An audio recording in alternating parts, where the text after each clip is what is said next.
I'm about to reveal a secret to you, an ingredient that is missing from most of the success formulas out there today, which is why they don't work. Without this magic ingredient, your dreams and goals fall flat, no matter what they are or how long you've had them. But with this magic ingredient, you can accomplish anything and everything you want to. And it's called self-discipline. People ask me all the time, what does it take to be happy? And I always tell them it's really simple. One word, progress.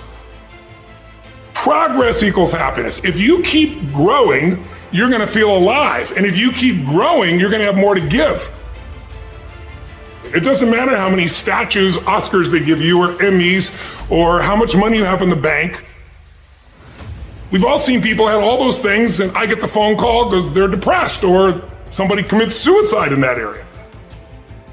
It's really an inner game, and I think that's what's missing for us today.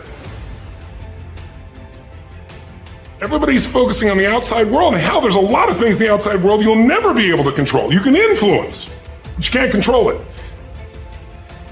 This, your mind, your emotions, your body, you have 100% control over what you do with these things, and that's where the game is won. What is controlling your thoughts? What is enslaving you? Is it the television set? Feeding your mind images of what life should be? Is it the internet drawing you in and controlling your time? Is it drugs or alcohol numbing your brain and diminishing your desires? Or is it weakness, a lack of discipline that prevents you from accomplishing what you want to accomplish? Wherever focus goes, energy flows, so why don't we tap into that power now for your business and life? So many people have lost their day to distraction. What are some things you need to immediately stop doing in your life? Is it social media? There are several disciplines that you need to develop if you want to achieve your full potential. So the first discipline of all is the discipline of clear thinking versus fuzzy thinking. You know, sometimes you've heard me ask, what is the highest paid work in America? What's the most important work in any job or any company? And the answer is thinking. The quality of your thinking determines the quality of your decisions and choices. Your decisions and choices determine the actions you take. The actions you take determine your results. Your results determine the quality of your life. And it all starts with your thinking clearly. A little story that was in the papers recently. Warren Buffett, who is one of the richest men in the world, and Bill Gates, who is the richest man in the world, and Bill Gates Sr. were at a dinner party, and the three of them are good friends, and they were talking. And a gentleman came up to them and said, you know, I was looking at you, and you gentlemen are very successful. What would you say is the most important quality of success? And all three, according to a bystander, all three broke off their conversation and turned and simultaneously said, focus. I think passion is the genesis of genius. If you've got enough passion, you're going to find answers nobody else does. But most people run out of fuel, meaning they get tired, they get exhausted, they get burnt out, they get, the law of familiarity. They're around something so much they take it a little bit for granted. And I've managed to see something in myself that I found in every great leader that I've ever respected, and that is I value intelligence immensely, but I know really smart people can't fight their way out of a paper bag pragmatically, right? What I see as the one common denominator of people that are successful over a lifetime is the sustained hunger. Hunger is the number one factor. There are no gains. Can't make millions of dollars if you don't make millions sacrifice. You're gonna need to cut some fat. If you want life to change, if you want to show me you want to win that bad pack, your calendar, because everything is based off of activity, very few people want to show their calendar, because if they did, you would realize who really wants to win that and who doesn't. It's mathematically impossible for you not to win at the highest level if your calendar is packed from day till night. Every single day, the entire year, day after day after day after day after day, without you winning. Champions are focused on the goal. They don't have time to be doing stuff that's not going to help you toward the goal. And so what you're focusing on throughout the course of the day, it has to change. What you're looking at, what you're reading, what you're watching, the conversation you have. You must loudly focused on your dreams. You must be focused on your goals. How many times have you said, you know, if I just thought about that a little bit more, I wouldn't have done it?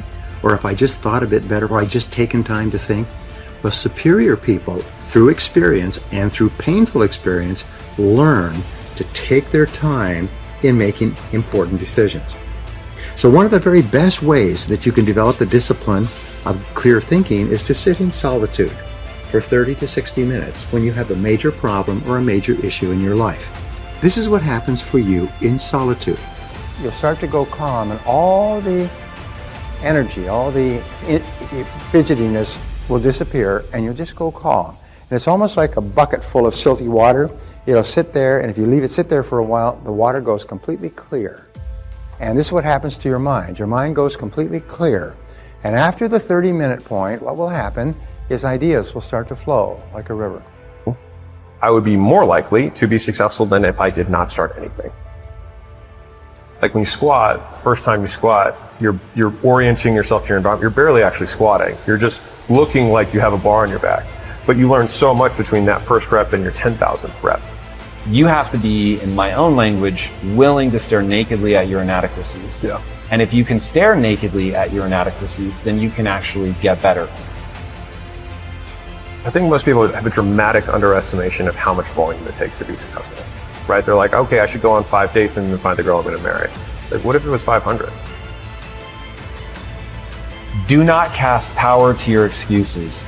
Own your circumstances, because no one else will.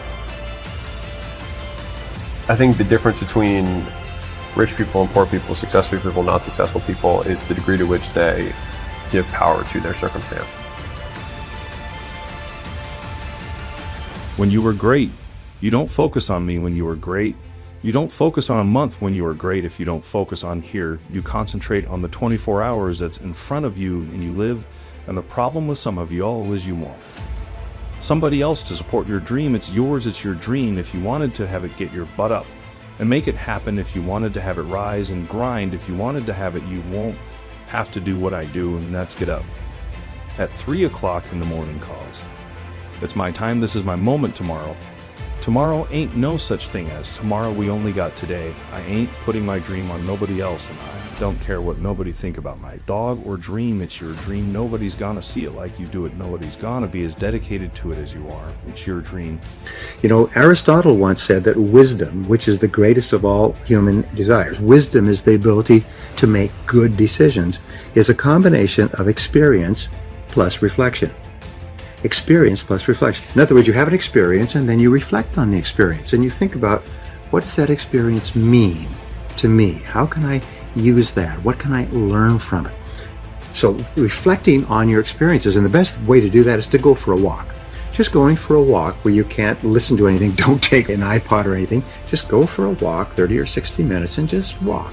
And while you're talking and reflecting upon something that's going on at work or at home, you'll be amazed at the quality of ideas that will come into your mind. A good way to think better is to ask, especially if you're frustrated or having difficulties, ask, what are my assumptions?